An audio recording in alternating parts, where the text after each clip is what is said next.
बिहार के वैशाली में एक शख्स की हत्या कर दी गई। यहां पर एक वारदात हुई है। बाइक सवार बदमाशों ने फायरिंग की है। पैसे के लेन देन के विवाद में हत्या का शक है। हत्या करके मौके से फरार हो गए बदमाश।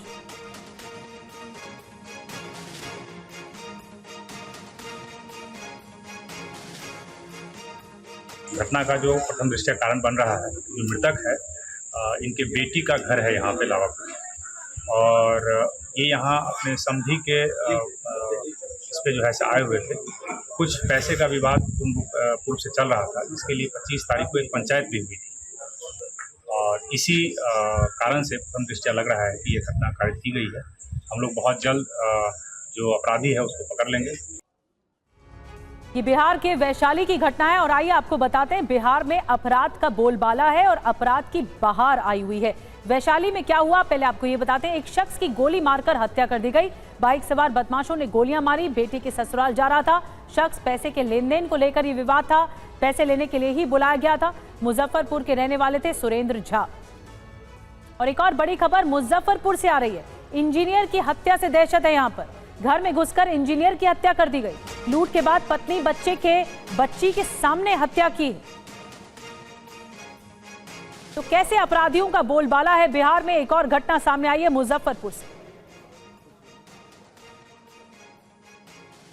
क्राइम सीन वहाँ पे मर्डर वेपन जो है चाकू से मारा गया है, तो वो वहाँ पे मिला है। एफएसएल टीम उसको नियमानुसार उसको सीज किया जाए। खास मोटिव पता नहीं चला। प्राइमरी फेसी तो यही लग रहा है कि क्योंकि यहाँ से कुछ सामान भी मिसिंग हो गया, तो लूट की गृह भेदन का मामला ही प्रतीत हो रहा है। लेकिन जांच करने के बाद पूरा एविडेंस मिलने के बाद स्पष्ट रूप से आपको प्रेस ब्रीफ मिलेगा। और बिहार में अपराधियों की बहार आई हुई है। मुजफ्फरपुर में क्या हुआ आपको अब बताते हैं। मुजफ्फरपुर में इंजीनियर की हत्या हुई। लूट के बाद चाकू मारकर हत्या कर दी गई। और मुजफ्फरपुर में आपको बता दें बेटे और पत्नी के सामने चाकू गोदकर हत्या की गई है। लुटेरों ने वारदात को घर में अंजाम दिया। वारदात के समय पत्नी और 3 बच्चे मौजूद थे घर में। घर से कैश और ज्वेलरी की लूटपाट भी हुई है। आपको बता दें सीसीटीवी फुटेज भी बदमाश ले गए हैं। और बिहार के दानापुर में सरेराश शख्स की हत्या कर दी गई। एक और वारदात 50 साल के शख्स की गोली मारकर हत्या की गई है। फायरिंग कर मौके से फरार बदमाश। आरोपियों की तलाश में जुटी है पुलिस। और अब आपको बताते हैं कि दानापुर में क्या हुआ। बिहार में अपराध की बहार है और दानापुर में क्या हुआ है। 50 साल के शख्स की हत्या की गई है। देर रात शख्स की गोली मारकर हत्या हुई। मुस्तफापुर के रहने वाले अजीत कुमार की हत्या हुई है। फायरिंग कर मौके से फरार बदमाश मौके से फरार हो गए और पुलिस कई खाली कारतूस भी पुलिस को मिले हैं मौके से।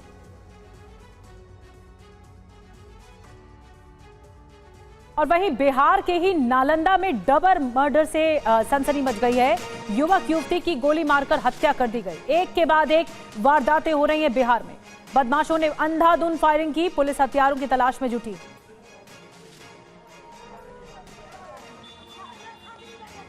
और आपको सुनाते नालंदा के डीएसपी नूरुल हक ने क्या कुछ कहा। जो गोलीबारी की सूचना प्राप्त हुई तत्पश्चात हम लोग दीपनगर थानाध्यक्ष वहाँ पहुंचे तो पाया कि मारपीट के क्रम में गोली चलाई गई है, जिससे 2 बच्चों, एक अन्नू उम्र करीब 12-13 वर्ष और एक हिमांशु उम्र करीब 15 वर्ष। और बिहार में अपराध की जो बहार है, अब आपको बताते हैं नालंदा में क्या हुआ है। जो डबल मर्डर सामने आया है वो कैसे है और उसमें दहशत कैसे मची। युवक युवती की गोली मारकर हत्या की गई है। अंधाधुंध फायरिंग की गई। दोनों की घर के पास हत्या हुई है। फायरिंग करके मौके से फरार हो गए बदमाश।